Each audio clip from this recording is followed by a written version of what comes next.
నటి కాదంబరి జత్వాని కేసు మరో కీలక మలుపు తిరిగింది. ఈ కేసుకు సంబంధించిన దర్యాప్తు పూర్తి చేసిన ఏపీ సిఐడి విజయవాడ కోర్టులో ఛార్జ్షీట్ దాఖలు చేసింది. ఇక దర్యాప్తులో సేకరించిన ఆధారాలు సాక్ష్యాలను ఛార్జ్షీట్లో పొందుపరిచినట్టు తెలుస్తోంది. మరోవైపు సిఐడి ఛార్జ్షీట్పై స్పందించేందుకు నటి కాదంబరి జత్వాని మీడియా ముందుకు రానున్నారు.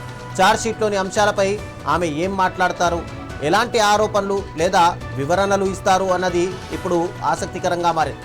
ఈ కేసులో తదుపరి న్యాయపరమైన పరిణామాలపై కూడా అందరి దృష్టి నెలకొంది.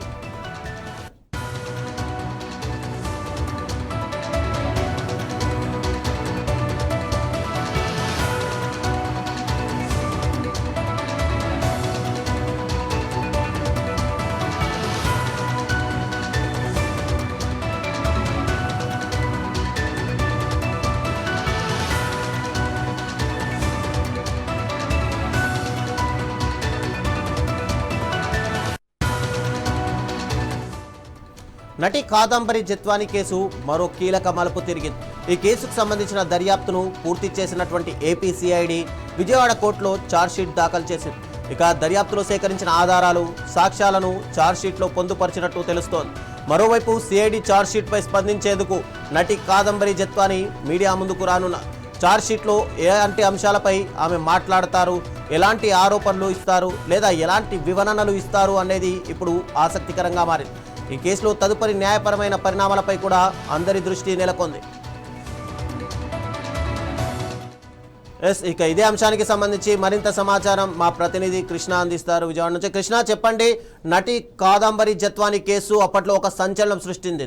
కుక్కల విద్యాసాగర్ తనతో పూర్తిగా కేసు పెట్టాడని చెప్పి అప్పట్లో ముగ్గురు పోలీస్ ఆఫీసర్లు కూడా దీంట్లో ఇన్వాల్వ్ అయ్యారు. విశాల్ గున్ని కానీ, అటు రానా టాటా కానీ, లేదంటే రామాంజనేయులు కానీ, వీళ్ళని ఆల్రెడీ విఆర్కి కూడా పంపించారు గతంలో.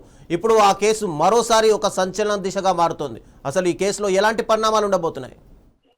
దాదాపుగా ఆంధ్రప్రదేశ్ లో సంచలనం సృష్టించినటువంటి ఏదైతే సినీ నటి కాదంబరి జత్వాని కేసు అయితే మరొక కొత్త మలుపు తీసుకుందని అయితే చెప్పుకోవచ్చు. అది ప్రధానంగా ఆంధ్రప్రదేశ్ లో ప్రభుత్వం ఏర్పడిన తర్వాత మొట్టమొదటిగా ఆ ముగ్గురు ఐపీఎస్ ఆఫీసర్లు ఏదైతే ఆ విజయవాడలో సిపిగా పనిచేసినటువంటి కాంతి రాణాతో పాటు అప్పట్లో ఉన్న 5 డిఐజీగా పనిచేసినటువంటి మరొక ఐపీఎస్ ఆఫీసర్ తో పాటు సిఐడి చీఫ్ గా ఉన్నటువంటి సీతారామాంజనులతో పాటు విజయవాడ ఏసీపీగా పనిచేసినటువంటి హనుమంతరావు, ఇట్లా మరొక సర్కిల్ ఇన్స్పెక్టర్, ఈ విధంగా విశాల్ గున్ని, ఈ ముగ్గురు ఐపీఎస్లతో పాటు ఒక ఏసీపీ, ఒక సిఐ, ఈ 5గురు కూడా సస్పెండ్ అయిపోయిన విషయం అయితే మనం చూస్తా ఉన్నాం. ప్రధానంగా ఏదైతే ఆ సినిమా నటిని అక్రమంగా తీసుకొచ్చి విజయవాడలో నిర్బంధించి తనని పైన లైంగిక వేధింపులు గురి చేశాడంటూ కూడా గతంలో పెద్ద ఎత్తున రూమర్స్ అయితే వచ్చినాయి. ఈ నేపథ్యంలోనే ఈ ముగ్గురు ఐపీఎస్లను సస్పెండ్ చేస్తూ దాంతో పాటు వీరు మొన్నటి వరకు కూడా జైల్లో ఉన్న పరిస్థితి కనిపిస్తా ఉన్నది.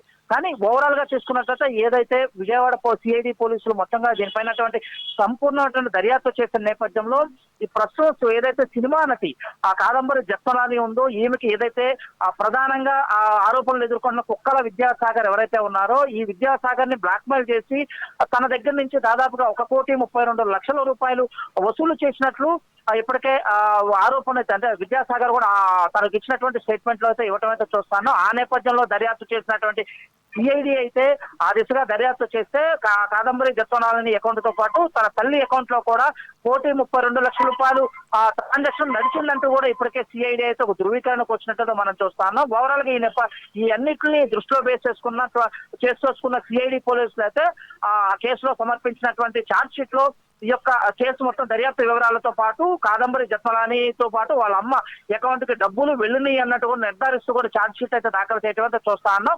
ఇది ఒక కొత్త మలుపు తిరిగినట్లయితే మనకు స్పష్టంగా చూసుకోవచ్చు. ఓవరాల్ గా తీసుకుంటే ఈ కేసు పైన ఇప్పటికే కాదంబరి జత్వాని కూడా విజయవాడ పోలీసులు అయితే రమ్మని చెప్పినట్లుగా మనకు అర్థం అవుతుంది. ఈ రోజు కాదంబరి జత్వాని ఈ రోజు విజయవాడ చేరుకోనున్నారు. చేరుకున్న తర్వాత ఈ ఛార్జ్ షీట్ లో పోలీసులు పొందుపరిచిన వివరాలు అన్నిటిపైన కూడా ఒక మీడియా సమావేశం ఏర్పాటు చేస్తారని చెప్పేసి ఆ మీడియా సమావేశంలో అసలు ఏం జరిగింది, నిజంగా డబ్బులు ట్రాన్సాక్షన్ జరిగాయా లేకపోతే వేరే రూటింగ్ గా డబ్బులు ఏమైనా వచ్చాయి అనే విషయాలపైన పూర్తిగా మీడియాతో మాట్లాడతానని చెప్పేసి కూడా చెప్పడం అయితే చూస్తాను. ఈ నేపథ్యంలోనే ఒక ఉత్కంఠభరితంగా అయితే ఇక్కడ నడుస్తున్న పరిస్థితి కనిపిస్తుంది. మరి కాసేపట్లో ఏం జరుగుతుంది అనే విషయాలపైన ఇక్కడ పెద్ద ఎత్తున అయితే ఇక్కడ మీడియా ప్రతినిధులు కానీ పోలీసుల్లో కూడా ఒక ఉత్కంఠపడుతున్న సంఘటన అయితే నడుస్తున్నట్టు చెప్పుకోవచ్చు. అది థ్యాంక్ యూ కృష్ణ.